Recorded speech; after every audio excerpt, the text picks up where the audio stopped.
I'm meteorologist Brent alongside meteorologist Hirsbrunner. We are updating you on the severe weather risk that we have today and into tonight, and that is the main thing, is that this looks like it is going to be continuing while a lot of folks are trying to sleep tonight. Yeah, the worst possible time. Yeah, exactly. So we got to make sure that you're aware of what's going to happen and also that you can get notifications. So Leo, talk about what's happened this morning. You've been monitoring this while you've been on this morning. Already what we're seeing across our region is some strong winds taking place, and since the ground's so saturated, we're talking about trees already coming down, and we're not even talking those major wind gusts yet. We're seeing wind gusts in that 20 to 30 mile an hour range, but with the saturated ground, we're going to see some more trees down, maybe more power outages. Already the National Weather Service has in play wind advisories for Bland and Wythe County, also high wind warnings for Tazewell, Smith, and Grayson County.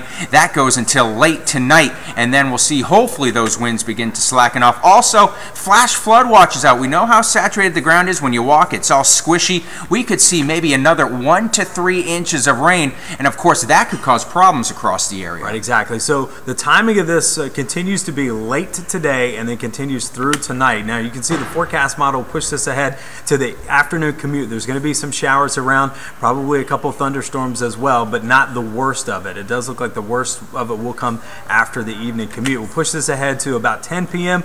Notice that yellow line there, the oranges, that's that squall line that we're going to have to watch for some stronger storms there, moving into far southwest Virginia and then pushing east into the New River Valley. There's the Roanoke Valley there about 1 a.m. So I would say anytime between, say, 10 and midnight and then into after that, after 1 a.m., that will continue moving east. We'll have to watch for some damaging winds. And that's one big concern with these, is some straight line winds, even if we don't get the tornadoes. Yeah, straight line winds can cause just as much damage as a weak tornado, so we'll have to watch out for that. And don't take these times to be exact, like Brent was mentioning. Give it plus or minus a little bit, because these storms can slow down, speed up just a little bit. And you notice at 5 o'clock as you head into our eastern counties, Lexington, Lynchburg, places toward Halifax County, we'll see that, and we might have a low pressure center riding along that front. You see the heavier showers taking place down in Martinsville. That could be a low pressure center that will ride north along that front as it continues to move to the east. Now the good news is that we are going to get this thing out of here.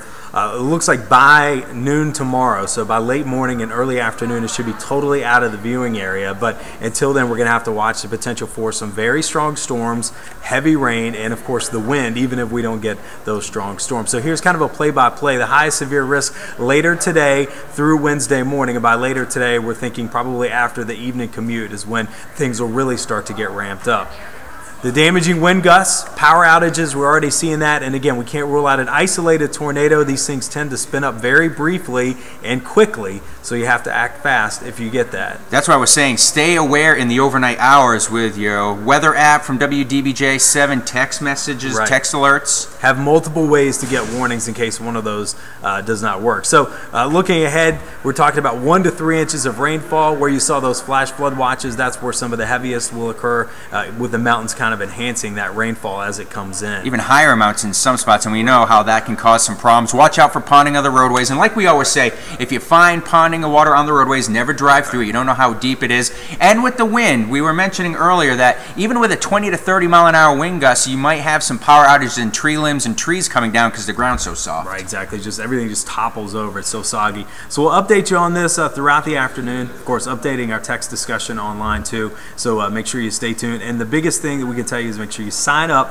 for those text alerts from WDBJ. If you have a weather radio, keep that handy, and also make sure that your app's turned on to receive notifications for the WDBJ7 weather app.